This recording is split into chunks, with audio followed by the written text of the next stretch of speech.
start with, Sam was involved. Sam was a co-founder, but Elon was a co-founder. So just for full credit and context, Elon was the original funder of OpenAI. Excuse me, the original donor, and he was sort of the central founder. And he and Sam worked together, but like Elon was definitely either a or the founder, and was certainly a magnet for the early talent, and as well as the funder. So Elon has been involved there from the beginning.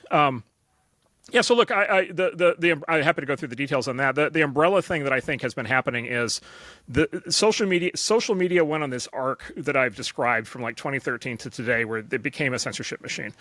AI has gone on a hyper-accelerated version of that arc. It happened basically right up front. It took time for social media to become a censorship machine. It happened on AI right from the beginning.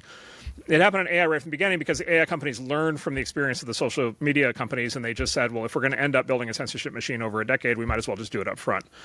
Mark, are you saying it's intentional, or it's just learning off of information? Yeah, please go on. It's 100% intentional. Yeah. So that's how you get Black George Washington at Google, is because there's an override in the system that basically says everybody has to be, like, literally everybody has to be black.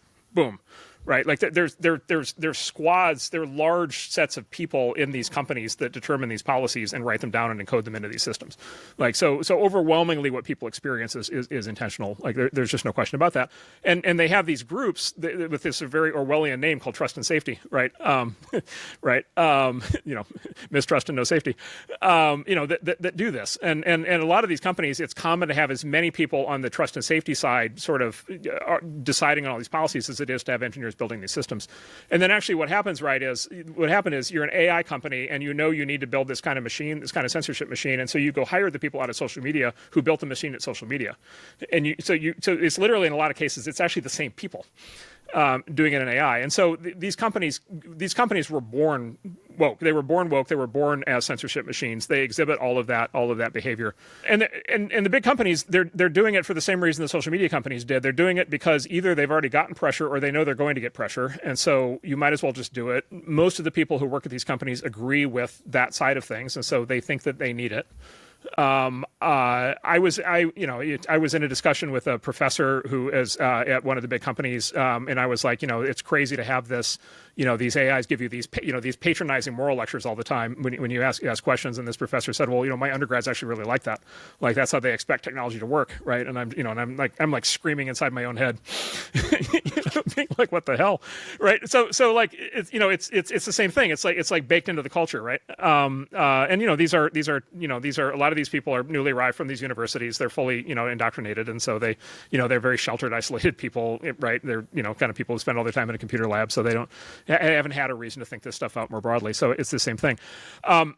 My concern, and this goes back to the censorship and political control of AI, is like 1,000 times more dangerous than censorship and political control of social media, maybe 1,000,000 times more dangerous. Social media censorship and political control is very dangerous, but at least it's only like people talking to each other and communicating. The thing with AI is, I think AI is going to be the control layer for everything in the future, right? So I think AI is going to be the control layer for how the healthcare system works. I think it's going to be the control layer for how the education system works. It's going to be the control layer for how the government works, right? And so in the future, when you deal with a healthcare system or with the education system or with the government, you're going to be dealing with an AI. And so if that AI is, call it what you want, woke, biased, censored, politically controlled, like, you are in like a hyper Orwellian, China style social credit system nightmare. Right, absolute nightmare. And this goes directly to Elon's argument, which is at the core of this, what you have to do is you have to train the AI to lie.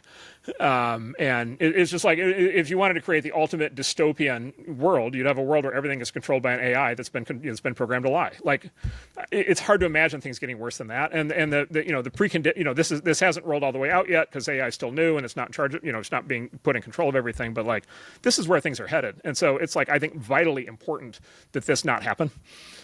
My hope is that the culture changes, the case studies, and all the stuff we already just talked about, but all the stuff that this new administration might do. My hope is that this all gets kind of peeled back and thrown out into the sunlight, and people writ large come to really understand this, and people don't stand for it, and this doesn't happen. But like, this has to be fought. Like, this will happen by default unless people fight it. Are the